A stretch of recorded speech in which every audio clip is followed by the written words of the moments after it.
In the Buddhist teaching of love, we learn that there are 4 elements that can provide true love and happiness. And the first element is Maitri. Maitri means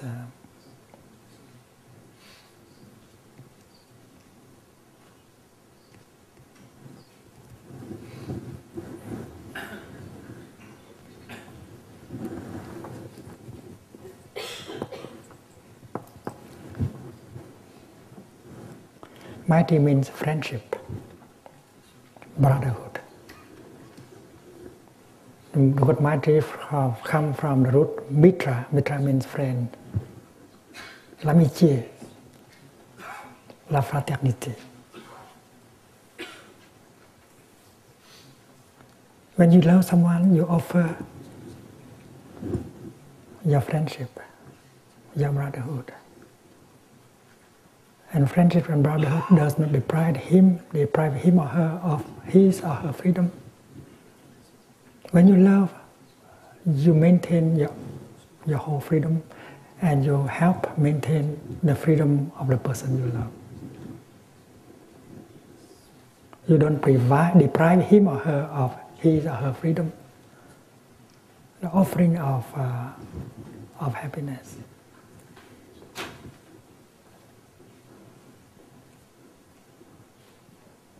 In your relationship with the other person, ask the question that whether you have Maitri to offer him or her. We are on an equal basis. By loving you, I retain my freedom. And by loving you, I respect your freedom. And that is Maitri. That we translate poorly as loving kindness. There should be a better word.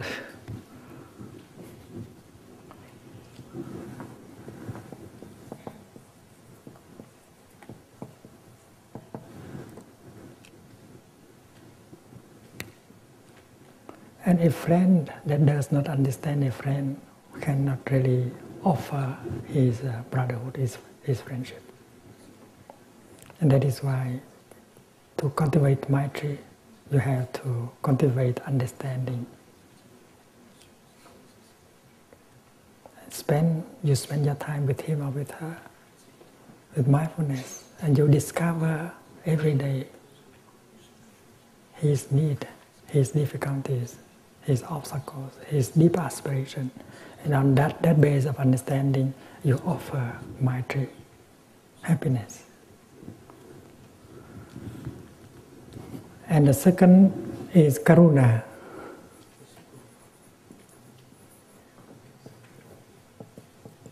Karuna means the capacity to understand the suffering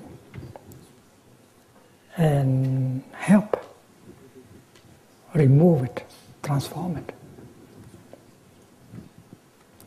The person you love has suffering in him or in her, have difficulties in him or in her. You, as someone who loves him or her, you should be able to identify that suffering, that difficulties, and try to help remove it. And the capacity of helping remove that suffering called compassion. Transforming suffering in a person you love, because you see the suffering in the person of your beloved one. And if you are not able to help him or her remove that suffering, you are not a real lover.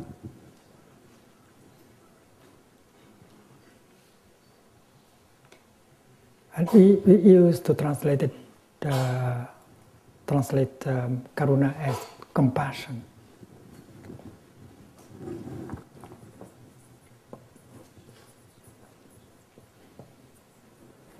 The other person suffer, and you suffer with her, you share suffering. That is the word of compassion.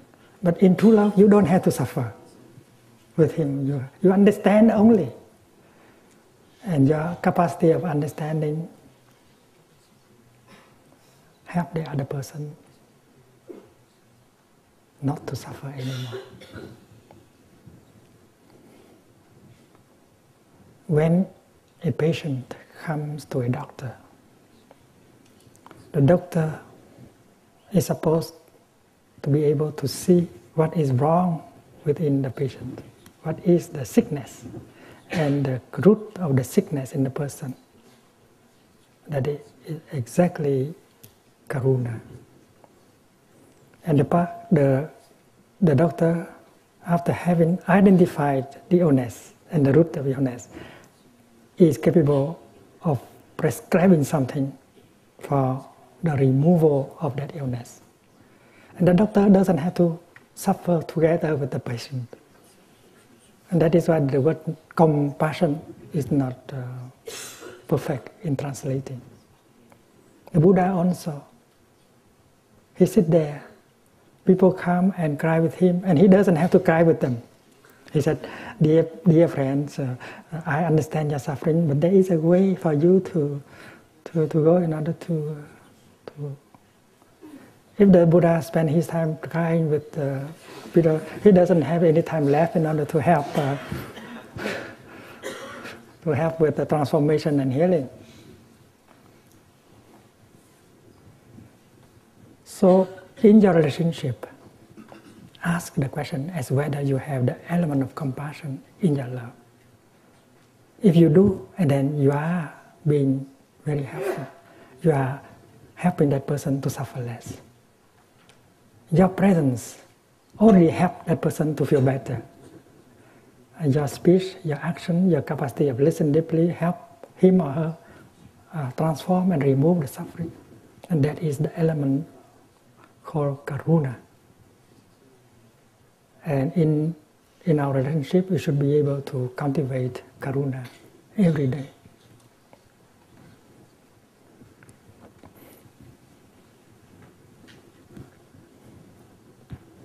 And the third element is called mudita.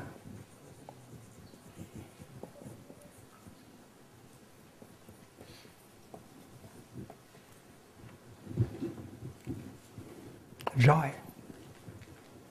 The kind of joy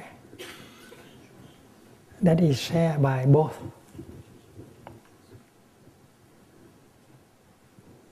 If in your relationship there is only sadness, you make him cry and he make you cry, that's not love. True love should include joy. And you are able to enjoy his own joy, and he is able to enjoy your joy, because you are no longer two separate entities.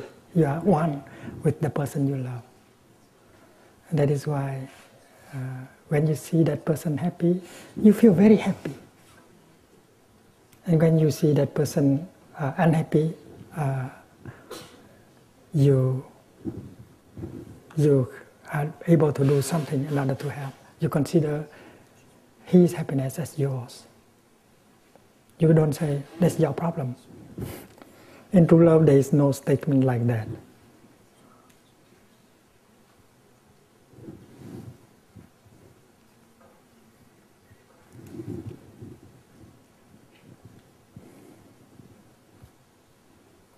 Sympathetic joy. Your joy is his joy, and his joy is your joy.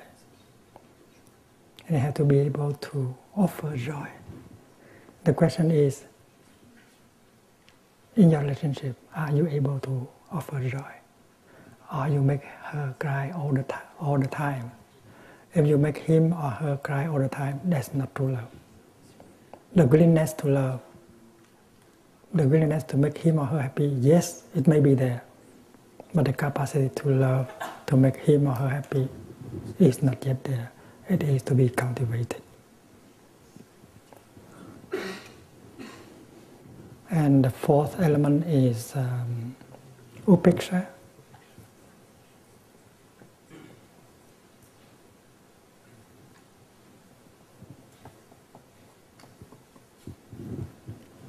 And upeksha means non-discrimination.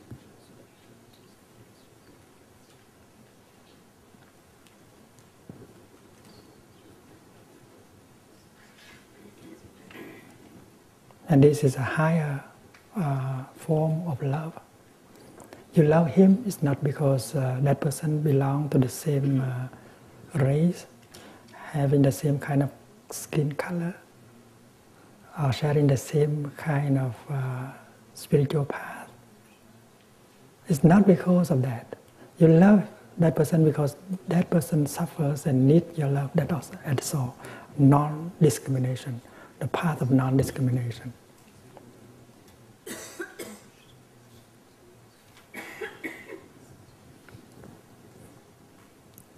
Suppose you have 4 children,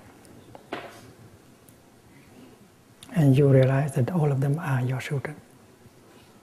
You don't want to prefer one over the 3 others. You practice upeksha, equanimity.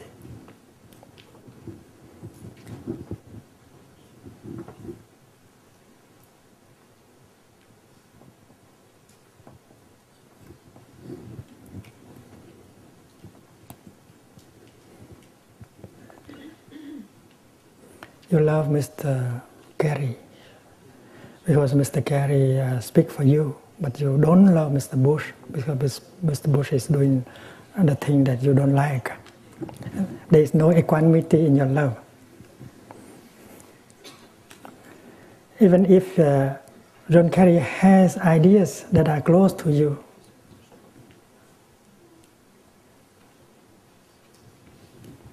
but you still love Mr. Bush. You say, well, Mr. Bush, I have to help him also. Because if I am able to help him, I help the other half of the population. I have to do something in order to offer him more understanding, more compassion, so that he will handle the problem in the Middle East, in Iraq, in a more compassionate way. You have to love him.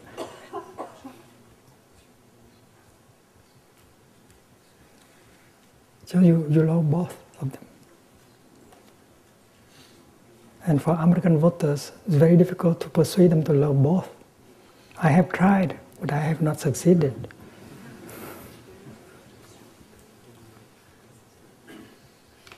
Because equanimity is inclusiveness. When you love, your love should include everyone. Whether he is black or white, or brown or yellow.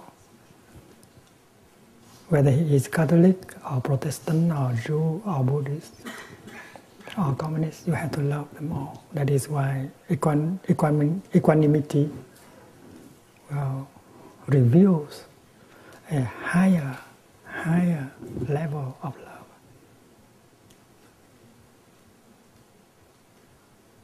It's not that young man is your son that you have to love him and you exclude the other young men.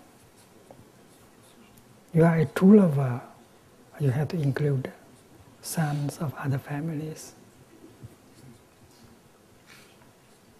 And when you can love the sons and the daughters of other families, you are in a position to be a politician, to be a teacher. And therefore, all of us have to cultivate the quality of equanimity. The king is supposed to love everyone in the country as his or her own sons and daughters.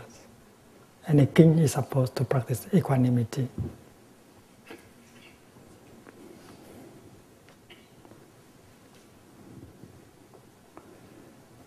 And in the tradition of Buddhism, it is said that Maitri, Karuna, Mudita, and Upeksha can be cultivated every day because these are 4 qualities that have no limits.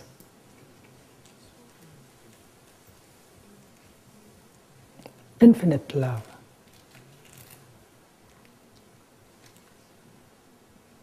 And the four elements are called the 4 unlimited.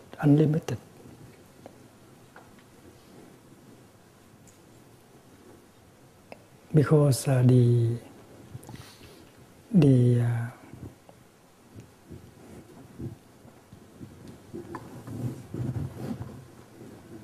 Maitri, can become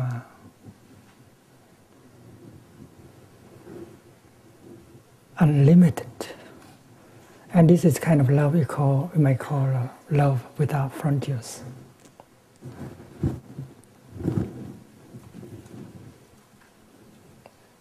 And when you have developed your love to that level, you are called a Bodhisattva. You are called a Buddha. And there are Buddhas and Bodhisattvas in our midst, in the world.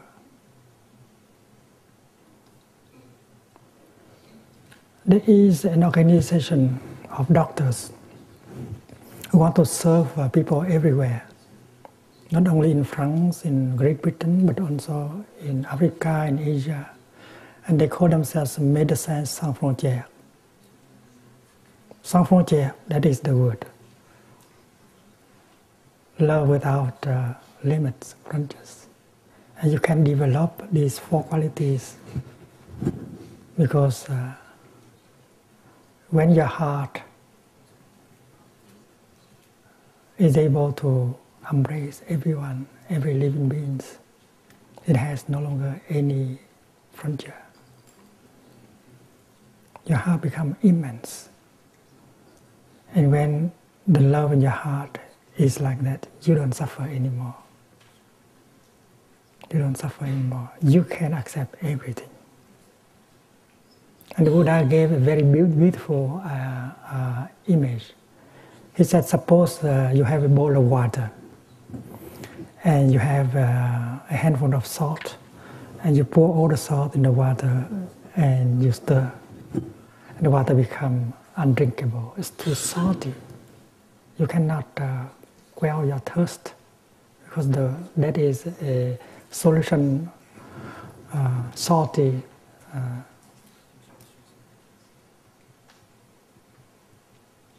But suppose you, with that handful of salt, you throw it into a river. And although the salt is diluted in the water, people continue to drink the water.